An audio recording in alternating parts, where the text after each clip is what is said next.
नमस्कार। भारतीय कृषि पढ़ रहे हैं आप मेरे साथ भारतीय भूगोल में। कृषि के प्रकार और विशेषताएं और कुछ महत्वपूर्ण शब्दावलियां पहले वाले वीडियो में बताया मैंने। कृषि का दूसरा वीडियो है ये।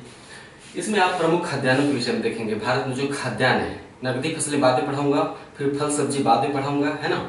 अभी खाद्यान्न देख लेते हैं, खाद्यान्न खत्म करते हैं। खाद्यान्न में चावल इसके पहले वाले वीडियो में अच्छे से खत्म किया है। चावल का कोई आंकड़ा ऐसा नहीं है जो आपके पास न हो, अगर पहला वाले वीडियो आप देख चुके हैं तो।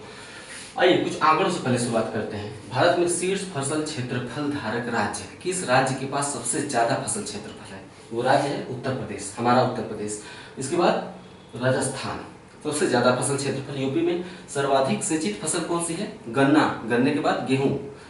ध्यान देने वाली बात है कि सबसे ज्यादा पानी धान को चाहिए होता है। धान का बीज भी पानी में डूबा हुआ होना चाहिए लबालब, और धान का पौधा जो छोटा होता है, जो अंकुरित होता है बीज, तो छोटा पौधा जो निकलता है वो भी धान में डूबा हुआ होना चाहिए। फिर जब धान की रोपाई होती है उसमें भी खेत में पानी लबालब भरा होना चाहिए। धान को बहुत ज्यादा पानी चाहिए होता है। धान खरीफ ऋतु की फसल है। खरीफ ऋतु कब होता है? मानसून काल में। मानसून काल में इतनी बारिश हो जाती है कि धान को पानी की जो सिंचाई की जरूरत नहीं पड़ती है ना। ट्यूबवेल द्वारा चाहे नहर द्वारा सिंचाई की जरूरत धान को पड़ती ही नहीं है, क्योंकि जब धान पैदा होता है तो खूब बरसात होती है। लेकिन गन्ना गेहूं दोनों रबी ऋतु की फसलें हैं। रबी ऋतु कब होती है? जाड़े में। जाड़े में बरसात कम होती है। यही कारण है कि गन्ना गेहूं को सिंचाई की जरूरत पड़ती है, चाहे ट्यूबवेल से, चाहे तालाब से, चाहे नहर से, है ना।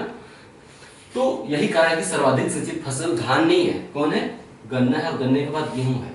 हमारे देश में सर्वाधिक कृषिगत निर्यात क्या है? चावल है। क्यों? क्योंकि चावल हमारे देश की प्रमुख फसल है। सबसे ज्यादा पैदावार खाद्यान्न में किसका होता है? चावल का होता है। इसमें शीर्ष निर्यात चावल का है।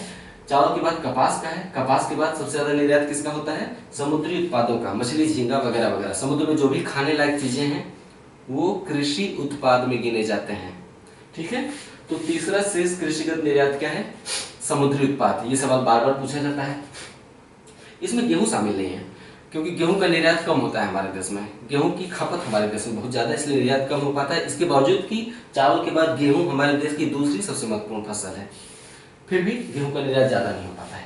नेक्स्ट, शीर्ष कृषि आयात हमारे देश में कौन सी है? दालों की है। हमारे देश में सबसे ज्यादा आयात की जाने वाली कृषि वस्तु क्या है? दाल है। तो दाल को ज्यादा मंगाना पड़ता है। क्यों मंगाना पड़ता है ये हम थोड़ी देर में पढ़ेंगे। नेक्स्ट, गेहूं पर आइए चर्चा करते हैं। चावल फसल हो चुकी है, गेहूं के विषय में। चावल की तरह गेहूं भी साफ साफ लिखा है ग्रेमिनी कुल का पौधा है। चावल की तरह गेहूं भी ग्रेमिनी कुल का पौधा है। चावल और गेहूं दोनों के उत्पादन में चीन के बाद भारत का दूसरा स्थान है। चीन के बाद भारत का दूसरा स्थान है, चावल उत्पादन में भी, गेहूं उत्पादन में भी। नेक्स्ट, भारत में दूसरा महत्वपूर्ण खाद्यान्न है। भारत में दूसरी महत्वपूर्ण खाद्यान्न फसल चावल के बाद गेहूं है। नेक्स्ट, सिंचाई की जरूरत पड़ती है, क्योंकि गेहूं रबी मौसम का फसल है, और रबी मौसम कब पड़ता है? जाड़े में, और जाड़े में बरसात कम होती है, इसलिए गेहूं को सिंचाई की जरूरत पड़ती है। और गेहूं हमारे देश में दूसरा सर्वाधिक सिंचित फसल है, याद रहेगा।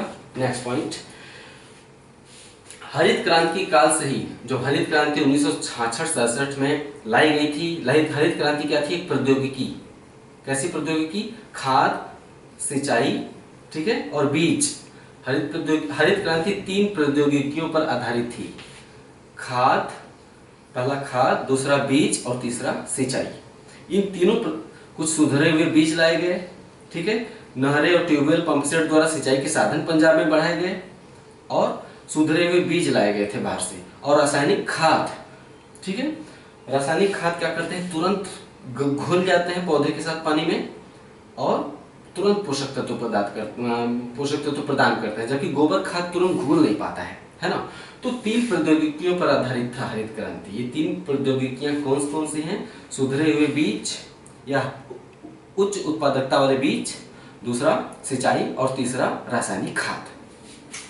तो पंजाब में हरित क्रांति के प्रारंभ काल से ही गेहूं का प्रति हेक्टेयर उत्पादन सबसे ज्यादा रहा है। यानी 1 हेक्टेयर में गेहूं सबसे ज्यादा कहां पैदा होता है? पंजाब में।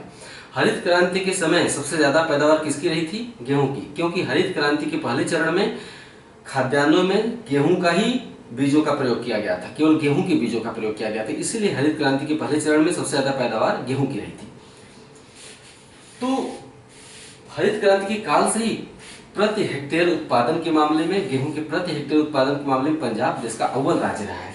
लेकिन देश में कुल गेहूं उत्पादन सबसे ज्यादा कहाँ होता है? उत्तर प्रदेश में। क्यों? क्योंकि उत्तर प्रदेश क्षेत्रफल में बड़ा राज्य है। पंजाब एक बहुत ही छोटा राज्य है, इसके चलते प्रति हेक्टेयर उत्पादन ज्यादा है। फिर भी देश का सर्वाधिक गेहूं उत्पादक राज्य पंजाब नहीं है, क्योंकि पंजाब छोटा राज्य है। उत्तर प्रदेश एक क्षेत्रफल बड़ा राज्य है, इसके चलते प्रति हेक्टेयर उत्पादन में उत्तर प्रदेश पिछड़ा है। फिर भी सबसे ज्यादा उत्पादन हमारे उत्तर प्रदेश में होता है। उत्तर प्रदेश में देश का 35% गेहूं पैदा होता है। 35%। शीर्ष 3 गेहूं उत्पादक राज्य कौन कौन से हैं? उत्तर प्रदेश के जस्ट बाद पंजाब का स्थान आ जाता है ना। उत्तर प्रदेश, पंजाब और हरियाणा। नेक्स्ट, गेहूं के अंतर्गत सर्वाधिक क्षेत्रफल कहाँ है? गेहूं की खेती के अंतर्गत सर्वाधिक क्षेत्र हमारे उत्तर प्रदेश में है। नेक्स्ट पॉइंट, गेहूं का वानस्पतिक नाम क्या है? Triticum sativum. ट्रिटिकम सटाइवम प्रजाति के विकास का श्रेय नॉर्मन बोरलॉग को है। नॉर्मन बोरलॉग नॉर्वे मूल के अमेरिकी वैज्ञानिक थे, मतलब जन्म नॉर्वे में हुआ था, लेकिन उनका कार्य क्षेत्र कहाँ था? अमेरिका में, यानी अमेरिकन नागरिक थे। नॉर्वे मूल के अमेरिकी नागरिक थे नॉर्मन बोरलॉग। इन्होंने ट्रिटिकम सटाइवम प्रजाति का विकास कहाँ किया था? मैक्सिको में किया था। ट्रिटिकम सटाइवम प्रजाति का विकास मैक्सिको में किया था, यानी मैक्सिको से गेहूं लाया गया था। हरित क्रांति के समय जिन गेहूं के बीजों को भारत में रोपा गया था, पैदा किया गया था, वो ट्रिटिकम सटाइवम प्रजाति के थे। और कहाँ से लाए गए थे? मैक्सिको से लाए गए थे। नेक्स्ट, गेहूं की प्रमुख प्रजातियां जो भारत में पैदा की जाती हैं, उनका नाम है लरमा रोजो, सोनारा 63, सोनारा 64, ये भारत में पैदा की जाती है। जापान की प्रमुख प्रजाति है गेहूं की नोरिन 10, ये जापान की प्रमुख प्रजाति है।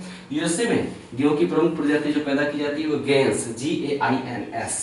मैकोरानी गेहूं, मैकोरानी गेहूं से सूजी बनाया जाता है। गेहूं की एक प्रजाति है मैकोरानी, उससे सूजी बनाई जाती है। पूसा बेकर गेहूं की प्रजाति है, उससे बिस्कुट बनाया जाता है। गेहूं में ग्लूटीन नामक प्रोटीन पाया जाता है। कौन सा प्रोटीन पाया जाता है? ग्लूटीन। नेक्स्ट, 2 प्रमुख खरपतवार नाशियों के नाम लिखे हैं मैंने, प्रोपेनिल, आइसोप्रोटियूरान। अगर गेहूं के साथ अनचाहे रूप से सरसों का पौधा उग रहा है, 1-2 बीज पड़ गए हैं खेत में, तो सरसों क्या है? उस समय खरपतवार है, शाख है, घास फूस में गिना जाएगा, खरपतवार में गिना जाएगा सरसों, क्योंकि उद्देश्य हमारा सरसों उगाना नहीं है, क्या है? गेहूं उगाना है। तो जो खरपतवार होते हैं वो 3 चीजों पर प्रतिस्पर्धा करते हैं, मुख्य फसल के साथ 3 चीजों पर प्रतिस्पर्धा करते हैं, धूप, पानी और पोषक तत्व। जो आप रासायनिक खाद या कोई खाद छिड़कते हो उसको भी वो ले लेते हैं। तो इससे मुख्य फसल को मिलने वाला धूप, पानी और पोषक तत्व तो कम हो जाता है, क्योंकि खरपतवार भी उसे देता रहता है। इसलिए इनका विनाश करना जरूरी है। 2 प्रमुख खरपतवार नाशी, प्रोपेनिल। प्रोपेनिल धान के खेत में प्रयोग किया जाता है।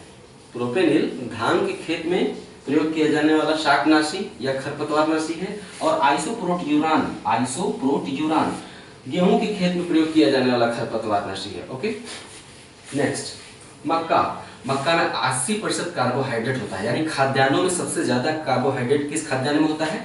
मक्का में 80%। ये कार्बोहाइड्रेट किस रूप में पाया जाता है? स्टार्च के रूप में पाया जाता है। स्टार्च कार्बोहाइड्रेट का एक जटिल रूप होता है ना। तो यानी खाद्यान्नों में स्टार्च की मात्रा सबसे ज्यादा किस खाद्यान्न में होती है? मक्का में होती है। इसीलिए चूंकि कार्बोहाइड्रेट ज्यादा है, इसलिए मक्के का प्रयोग बायोडीजल के निर्माण में भी किया जाता है। नेक्स्ट, मक्का के प्रोटीन को क्या कहते हैं? जैन। गेहूं के प्रोटीन को ग्लूटीन पीछे पढ़ाया, और मक्का के प्रोटीन को जैन कहते हैं। मक्का एक C4 पौधा है, ठीक है, इसको हम इस बार पूछा जा चुका है, फिर पूछा जाएगा। मक्का एक C4 पौधा है। मक्का एक उभयलिंगश्रयी पौधा है, उभयलिंगश्रयी पौधा है। इसका अर्थ यह है कि मक्का में एक ही पौधे पर नर और मादा फूल दोनों उगते हैं। एक ही पौधे पर नर और मादा पुष्प दोनों पाए जाते हैं, इसलिए इसे उभयलिंगश्रयी पौधा कहते हैं। सब पूछा जा चुका है। हाल के वर्षों में कृषि विषय से पूछे जाने वाले प्रश्नों की संख्या लगातार बढ़ी है। कृषि में केवल यही नहीं पूछा जाता है कि मक्का के उत्पादन कौन सा राज्य अग्रणी है, अब कृषि का विज्ञान भी आपसे पूछा जा रहा है, यानी एग्रीकल्चर, उसका विज्ञान भी पूछा जा रहा है आपसे। ठीक है, सर्वाधिक उत्पादक राज्य हमारे देश में मक्के का है, कर्नाटक। सभी प्रमुख खाद्यान्न, नगदी फसलों, फल सब्जी का आंकड़ावार मैं लिखवा दूंगा कि प्रथम उत्पादक राज्य कौन सा है, ये अलग से आंकड़ा बना दूंगा एक साथ। फिलहाल पढ़ते रहिए। सर्वाधिक उत्पादक राज्य मक्के का कर्नाटक है। नेक्स्ट, मक्का की प्रमुख बात यह कि खरीफ में भी आता है, रबी में भी आता है और जायद, तीनों फसल ऋतुओं में इसकी बुआई की जाती है। खरीफ में भी, रबी में भी और जायद में भी। ये सवाल भी पूछा जा चुका है, फिर पूछा जाएगा। खरीफ, रबी और जायद तीनों ऋतुओं की फसल है मक्का। नेक्स्ट पॉइंट, मोटे अनाज। मोटे अनाज में 4 अनाज शामिल किए जाते हैं, जौ, ज्वार, बाजरा और मक्का। ये चारों मोटे अनाज में शामिल किए जाते हैं। बाजरा में सर्वाधिक सूखा सहने की क्षमता होती है। जो बाजरा होता है उसकी फसल सूखे को बर्दाश्त कर सकती है, यानी किसी वर्ष अगर बारिश नहीं भी हुई तो झेल जाती है, सूखती नहीं है, यानी सूखे को झेल जाती है। बर्दाश्त करने की सबसे ज्यादा क्षमता बाजरा फसल में होती है, इसीलिए राजस्थान में इसका उत्पादन सबसे ज्यादा किया जाता है।